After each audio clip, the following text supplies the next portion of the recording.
Bismillah ar-Rahman ar-Rahim, Surah An-Nahl, chapter 16, and we will cover verses 77 to 83 today. There are enough signs in the word for our attention. And these are the references, and this is our contact in case there is any question or query regarding this presentation or any of our previous presentations. Recap of verses 71 to 76. Human beings possess different abilities which assist in the distribution of tasks in the world, but these are not meant to define their needs. As human beings, they have the same basic needs which are required to be met by the system. The classes created by the man-made systems are unacceptable to Allah, and the Quran provides guidance on this aspect and invites us to opt for the system of Rabubiyat based on the permanent values.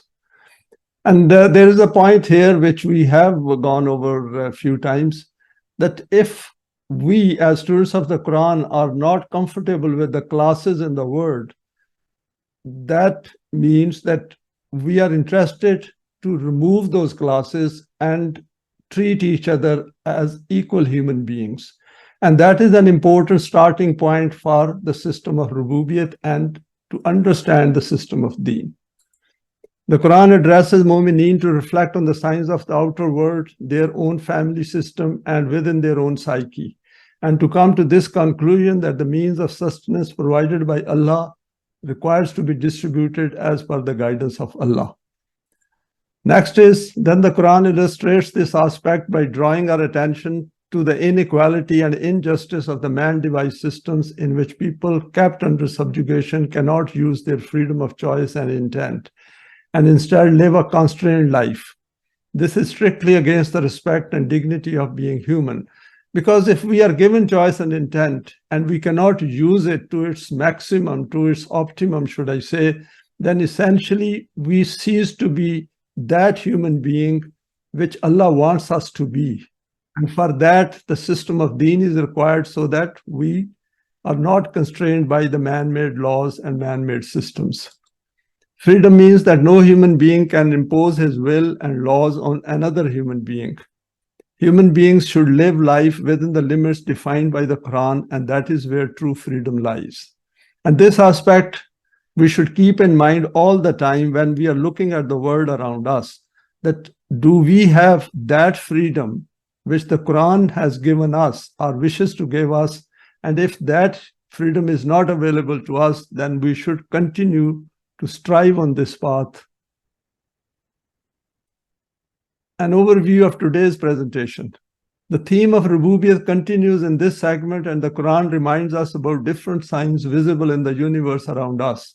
All these point to one reality, i.e. the creation of man, that is Adam, is for a higher purpose, and for this he is endowed with all the potentials and abilities. Part of this system is that scales and laws are defined, including the Law of Requital, to help us manage our affairs in this life and world, and then through reflection and reasoning to come to this conclusion that human life continues beyond the physical domain. Some of the physical signs referred to here are, for example, our biological birth, birds and their flight in the air, tents and dwellings which we create from the means available on the earth using our cognitive abilities, shadows, hills, etc. If people do not wish to pay attention to the higher purpose of life, then Mu'mineen are asked to concentrate on understanding the message in order to continue sharing with others. This helps to develop their own selves. Let us go to the first verse of today's presentation. The universe functions through precise scales, 1677. وَلِلَّهِ غَيْبُ السَّمَاوَاتِ وَالْأَرْضِ وَمَا أَمْرُ السَّاعَةِ إِلَّا kalamhil basare aw huwa akrabo innallaha ala kulli shay'in qadir. O Rasool, keep making these facts clear before these people. If despite this they oppose the system of Rabubiyat, then do not be troubled by this, neither should you be worried about when the expected revolution will arrive. And this is for us as well as students of the Quran, that things take their own time. And as we know that there are scales fixed for everything. Those changes which continue to take place in the highs and lows of the universe are hidden from our eyes. but Allah is well acquainted with them. The revolution about to come is currently tossing and turning in the cosmic conscience. It is advancing forward step by step. When it manifests, then consider it like this, like the blinking of an eye, in fact, even more rapid than this. It's a very important point, which is noted by the Quran over here, that why it is blinking of an eye, because people do not expect it. Anything which we do not expect and happens, that means we were not prepared for that. Certainly, Allah has kept fixed scales for everything. These are those scales which are known as the laws of Allah, and everything keeps manifesting in accordance with these scales. Few more reflections on this verse. Here the Quran has drawn our attention to the way the system of accountability functions in the universe. It may appear to be hidden, but the invisible outcomes of our deeds busily imprinting their effects on human selves. This aspect is supported by verse 45-22 and many other verses, where the Quran states, وَخَلَقَ اللَّهُ السَّمَاوَاتِ وَالْأَرْضَ بِالْحَقِّ وَلِتُجْزَى كُلُّ نَفْسٍ بِمَا كَسَبَتْ. That Allah has created this heavens and the earth as bil-haq, for producing constructive results, so that every individual who possesses choice and intent, that is human beings, are held accountable for what they do. Because of the fact that human beings possess a self with choice and intent, hence they become accountable for their deeds in their lives. And we have gone over this aspect of law of requital, that this accountability works as a law, and it is to our advantage. If we ignore it, then it is to our disadvantage, because we do not put our life right. We make bad decisions. But if we hold ourselves accountable, then we always try to make right decisions. Coming to grips with the finer aspects of this accountability process is part of the system of Deen. Here we are informed that not being aware of the law of requital will always lead to a rude shock when we decide to ignore the consequences of our actions in life. And this is what happens in the world in which we live. And we can see all the events which are related to chaos, conflict, wars, and fear and huzn which is created, is because human beings do not hold themselves accountable. And over here, I'll quote from another forum where people thought, some of the people who, despite being students of the Quran, thought there is no accountability and there is no precision in the law of requital. And with that kind of outlook, how can they develop their self? And that is an important aspect for us as students of the Quran. There are scales for everything in the world, including our deeds. For example, there are evils which are of a higher order than others. Now, recognizing basics, Wallahu akhrajakum min butune ummahatikum la ta'lamuna shay'an wa ja'ala lakum as-sam'a wal absara wal afidata la'allakum tashkurun. This is verse 1678. Do you not reflect on your condition, that in order to reach the fulfillment of your vitalities, what kinds of stages you have to go through?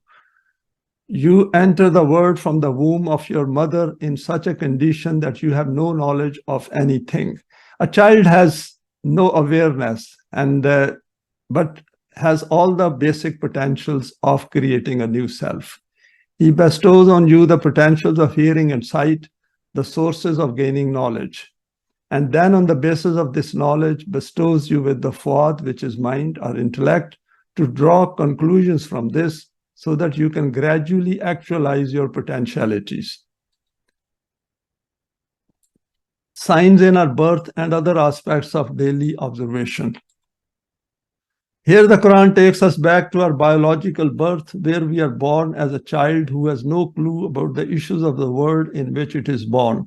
And this is an important point to which Quran refers in other verses as well, that we should be continuously aware of our biological existence as well, because it is through the biological existence, that is our body, that we develop ourselves, because it is through our body that we carry out all the deeds.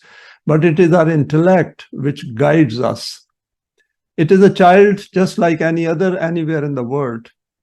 However, it is born with some physical traits as well as including senses of sight, hearing, and with cognitive faculties. We can relate this to our potentials and abilities as discussed in our previous presentation. Because through our hearing and through our abilities to look at things and through our sighting, that we gather information, and then that information is converted into knowledge through our cognitive faculties. And that is something we should continuously keep in mind while we are living our life. These children are clueless about the world, i.e., they do not possess any knowledge, and then gradually their intellectual faculties begin to acquire knowledge depending upon the society within which they are born. Under the man-made systems, they are under the subjugation of the wrong system right from the start. The freedom which the Quran puts forward for them simply cannot be attained under the man-made systems.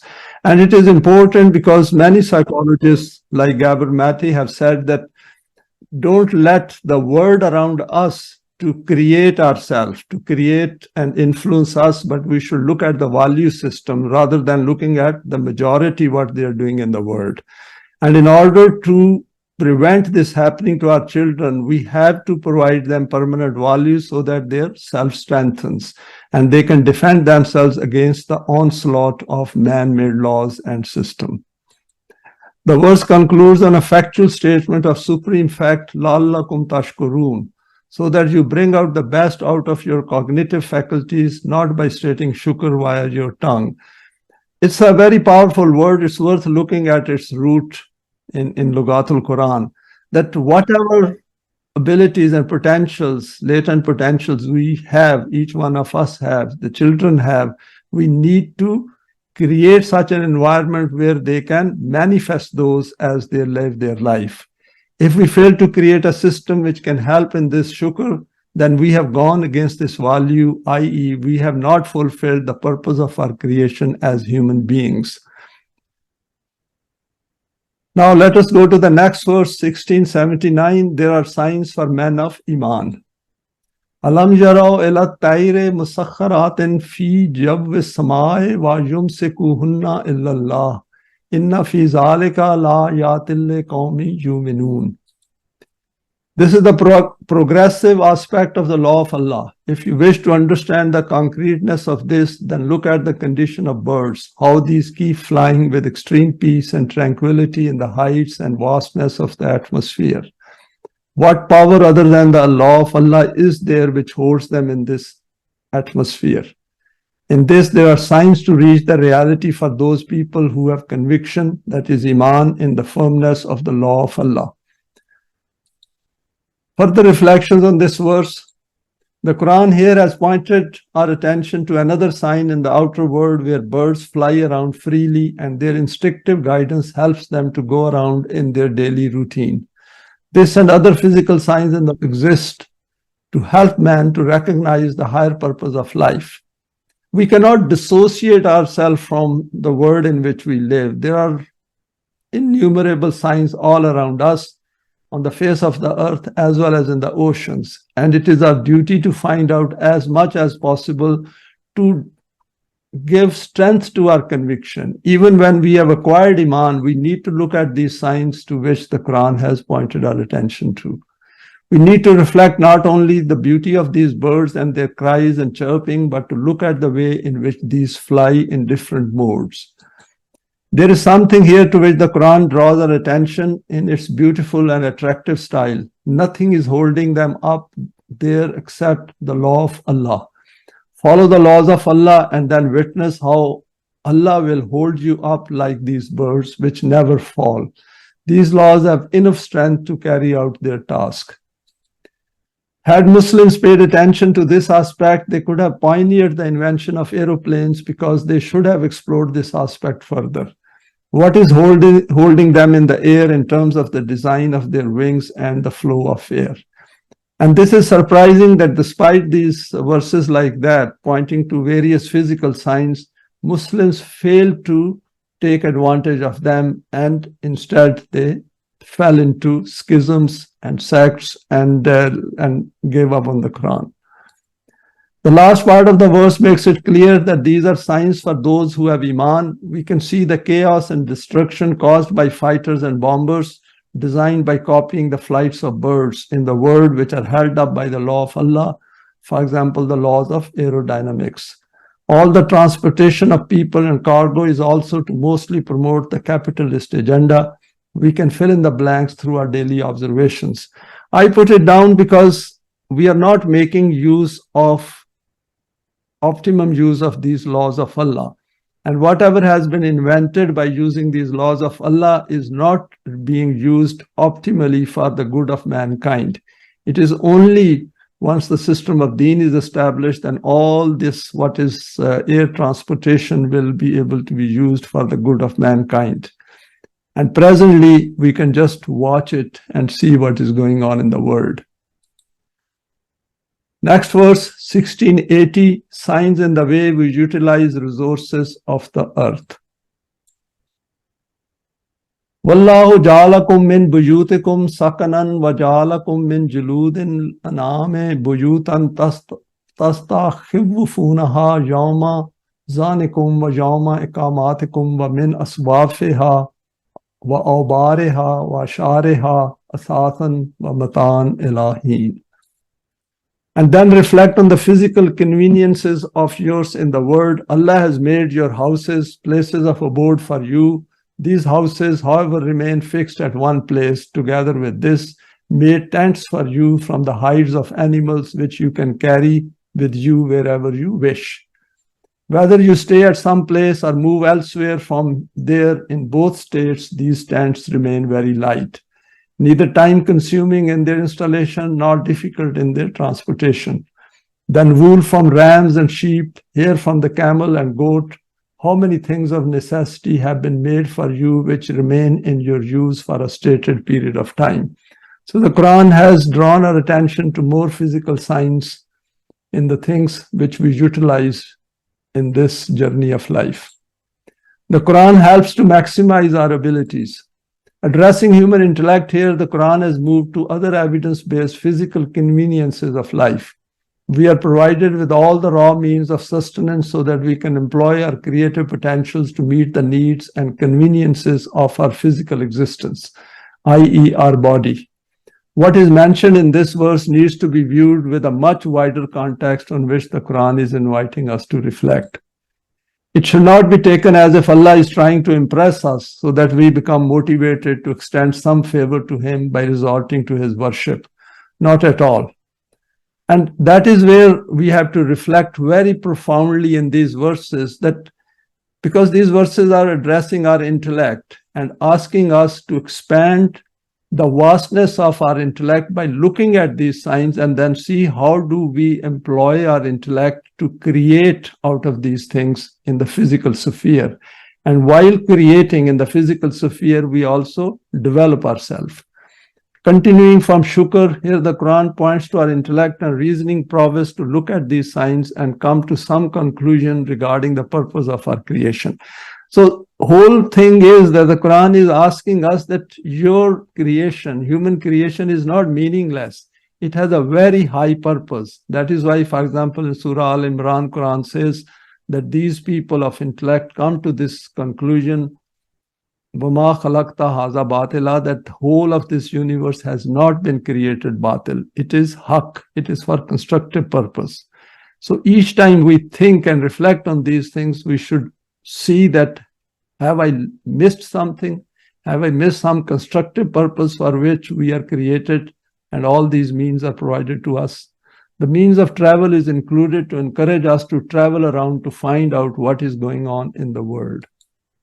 By concluding the verse with the words وَمَتَانْ إِلَهِينَ, very powerful part of this verse, because Quran keeps reminding us that you are not here for infinite time, not for eternity in this world. This is a physical world, and all physical things come to an end because they get recycled.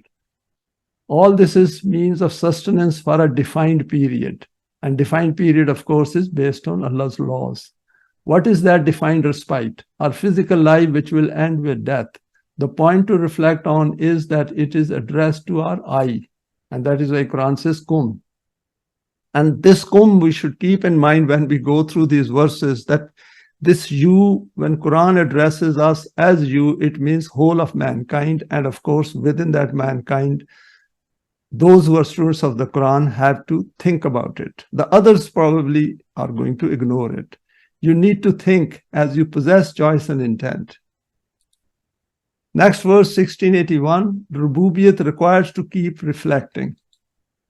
Wallahu ja'alakum mimma khalaqa dalalan wa ja'alakum minnal jibali aknanan wa ja'alakum sarabila takikukumul harra wa sarabila takikum basakum kazalika yutimmu ni'matahu alaykum la'allakum tuslimun. Then he made shades from the trees created by him, so that where there is no house or tent, you can take protection under these from the sunlight. Furthermore, made places for you to hide in the mountains, and made clothes for you which protect you from the heat, and body armor which saves you from the onslaught of weapons. In this way, he keeps bestowing his full bounties on you, so that you bow down in front of his law of Rabubiyat. Of course, the trees not only provide shade and protection and are used for other utilities, but also provide beauty and add scenery which satisfies our aesthetic sense. Becoming increasingly more aware, and that is part of our self-development. Continuing from the previous verses, here another aspect of our intellect is pointed out, where we see shade and use this for shelter and create the means to protect ourselves where there is no shade. We can easily expand this to all kinds of dwellings using our intellectual abilities which are provided to us free. Next is, there are signs everywhere for an intellectual being who possesses choice and intent.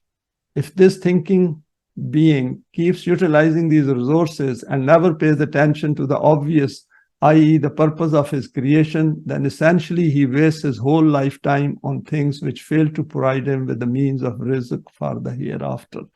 And that is important, because while we are utilizing all these amenities of life in this world, whether those are in raw form or are turned into a more livable form by us through the use of our intellect, we have to keep that perspective in mind, that this life is a temporary abode, and we are journeying towards the next life. For those who wish to become mu'mineen and submit to the laws of Allah willingly, these widespread signs provide strength that this is a friendly universe and is there to support our efforts on the path of Deen. And if it is seen as unfriendly, that means human hands have made it unfriendly. It is not meant to be unfriendly. We have seen that the Quran keeps drawing our attention to the friendliness side of his creation. Only by responding to these bounties and the way that it is explained in the Quran will we be able to declare ourselves Muslims. If we fail to come to grips with this, then we will not benefit from the Quran. Now, over here, what I did is that I have drawn some pictures from Google, and I thought that these will illustrate the point which the Quran has made over here. First is, there are birds, we see them, and it is interesting that birds possess 4 kinds of wings. There are elliptical wings, high-speed wings, high aspect ratio, and soaring wings. Aspect ratio means that the width of the square of the width of each wing divided by its area. And it's quite interesting because then it is related to the weight these wings can carry. So these are very precisely designed by Allah, and that is how we should look at them. And these are the birds which are flying in a formation, and we do see these formations if we can see the flight of these birds in various parts of the world. And this is a Bedouin tent. These are probably of an earlier era. And even now, I think these are used by people who are in the desert and cannot afford the modern tents. And this is another small tented village. And then from tents, of course, tents are the ones which make us mobile because we can go from one place to another. And these also provide temporary refuge. We have seen some of these tents being pitched for people who have been displaced from their homes deliberately by human beings. And we can see that what is happening in Gaza and, of course, other parts of the world. And human beings through intellect can also create more permanent dwellings, and they can beautify them as if they are going to, because beautification is fine as long as we know that we are temporarily in this world and we have to move forward. And while we are doing this all beautification, we should also look at the deprivation and poverty in the world. And that is something to which the Quran draws our attention continuously. And these are the caves. And another picture of a cave, quite impressive. And this is the shade to which the Quran has referred. And of course, it is beautiful as well. Just see the green and the beauty in the shades as well, the sunshine coming through the leaves. And there are enough clothes to meet everyone's needs in the world. This is inside of a superstore. And of course, the body armor, we can see a highly equipped and weaponized soldiers. And this is another form where we utilize all kinds of materials from the earth to kill each other. Now, next verse, 1682, precisely defining the responsibility. فَإِن تَوَلُّوا فَإِنَّمَا عَلَيْكَ الْبَلَاغُ الْمُبِينُ. A very short verse, but there is a big message for us as students of the Quran. O Rasool, if these people turn away from this system despite such a clear presentation of reality, then your responsibility ends here. Your responsibility is to pass on the message to them. After this, become busy in the organization and training of your Jamaat. It is through this that the revolution will come. Further reflections on this verse. Now we reach this verse which expands further and further the more we reflect on what is stated here. By first stating that if despite all the signs in every aspect of human living, if people do not find any interest in the guidance of Allah, then those who have come to the Quran need to understand some fundamentals of following this path. Firstly, each human being makes his own choice and intent in every matter of his life, and in this aspect, he enjoys full freedom. However, it is possible that his choices are impacted by the environment and circumstances in which finds himself involuntarily. However, his deliberate choice does impact on his self. This is where the Quran puts extreme emphasis. Second, absence of such understanding leads us to wrong expectations from others, and we think we can somehow force others to follow the path of the Quran, which becomes very obvious to someone who has acquired Iman. And these are the initial stages that once we come to the Quran and acquire Iman, and the change which we observe and witness within us, we think that if we pass it on to others, they will also change. But gradually we figure out that others are not necessarily attracted by the Quran, because Allah has kept very strong desires within us and emotions within us where we have to overcome the proclivities of our desires and emotions by thinking through it rationally and by thinking at all the signs which are around us and also looking at the higher purpose of life. And this is something which we should keep in mind as students of the Quran. Thirdly, despite the fact that man-made systems create tremendous chaos and problems in the human world, Mu'mineen need to look at the mentality functioning behind all these systems. And that is a very important point of instruction for us. And we have gone over various aspects of human cognitive abilities previously as well. But understanding this is very important, because otherwise we can become discouraged and we can also become distracted. Absence of this understanding leads to making attempts through shortcuts or landing in despair and anxiety. Because human beings, when they are working outside the domain of the Quran's permanent values, we want quick results. Whereas Quran is asking us to overcome that tendency of looking for quick results and go for what is going on in the world and understanding the law of requital, that the results will take longer than our expectations. Absence or weakness and resoluteness can never lead to success on this path. Continuing on the same theme, in verse 21, it is stated that Ma anzalna alaika al-Qur'ana li tashqa. This Quran has not been sent to you to cause you distress. This means that if it is causing distress and anxiety, then we need to engage in further reflections and efforts to reach that stage of understanding where we can see the reality of His guidance vis-a-vis human choice and intent. Because once, as students of the Quran, we have made a decision to come to the Quran and follow this path, then this commitment with Allah is for the rest of our life, because this life is going to continue beyond death. And hence, we have to have patience and steadfastness created within us. It will not be created automatically. It is a deliberate choice which we have to make. And every time we want quick results, we have to overcome those tendencies. We have to overcome those thoughts and redirect them towards the Quran, that things will take time to materialize. The only person whom we can convince to accept Iman is our own self. And since we have accepted the Iman, that problem is now resolved. And now is the time to move forward and keep following it without expecting quick results. The issue is to first check the state of our own Iman using the Quranic criteria.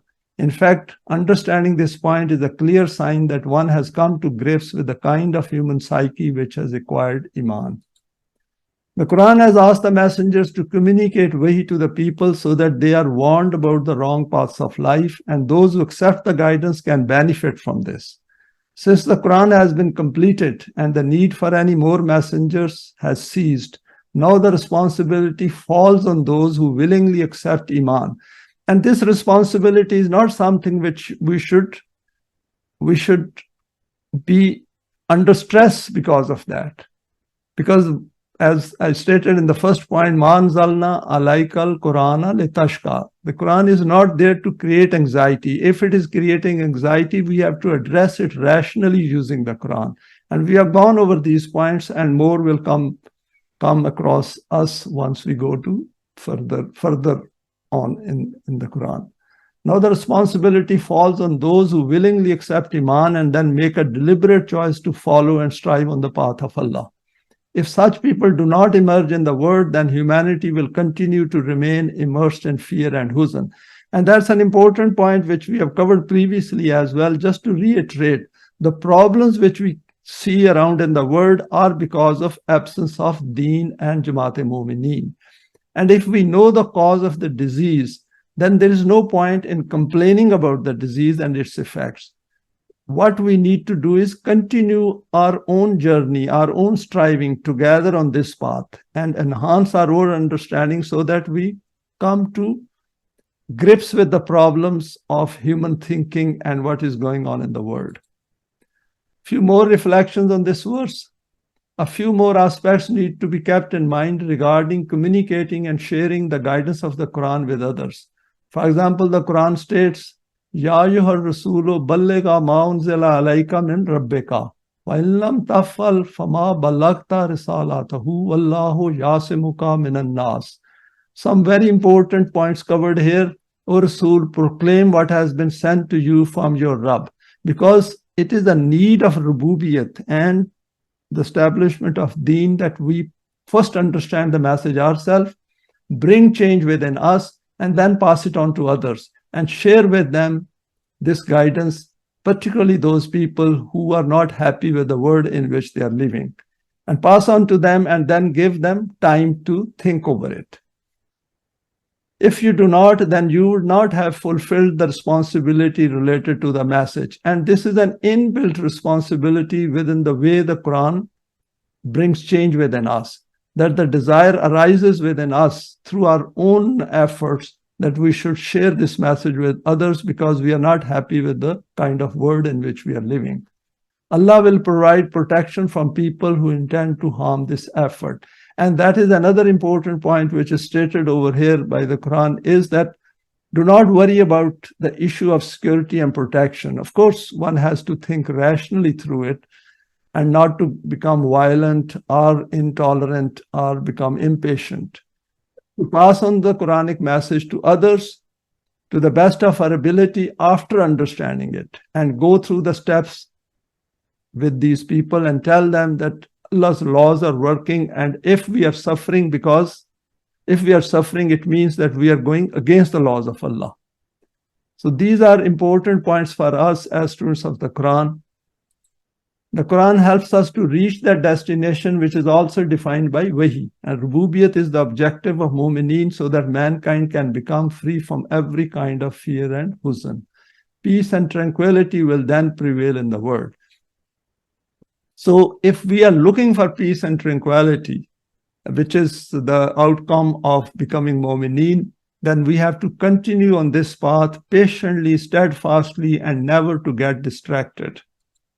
In another verse, the process of passing on the message is linked to human accountability, i.e. the law of requital. فَإِنَّمَا عَلَيْكَ الْبَلَاغُ وَعَلَيْنَا الْحِسَابُ. Your duty is to make it reach them. It is our part to call them to account. And that is another important aspect which Quran has stated, that while passing on the message, we should not try to be hard on others and try to, of course, we have to warn them, but at the same time, we should keep in mind that I have done my duty, or we have done our duty, we have warned others, and now we will keep strengthening our own self, and wherever possible, we'll share this message with others. But their accountability is already being taken care of by the law of requital. This means that it is essential to understand the functioning of the law of requital and accepting it before we embark on the path of sharing the Quranic value system with others. Very important, because law of requital means that whatever is happening in the world at any point in time, people are being continuously held accountable to that, and the outcomes will appear at some point later on. And this should provide us reassurance that these results will come out, and not to become impatient and try to force things on others. There's no point in forcing things on others who are not willing to listen, who are ignoring the warning. Half-baked efforts never produce desired results. The last verse for today's presentation, an aspect of kufr defined, 1683. Yarifuna ne'matallahi summa yunkirunaha wa aksarahumul kafirun. These people, after recognizing the bounties bestowed by Allah, reject them. The deceptions of short-sighted intellect teaches them this. This is what the way of kufr is, which most among these people have adopted. Final reflections, 1683. This verse throws light on another aspect of the human psyche and instructs us about people that they do recognize various bounties and means of sustenance in their life while they bring these into their use. We do see people, especially religionists, using divine reference when they acquire some benefits under the man-made systems.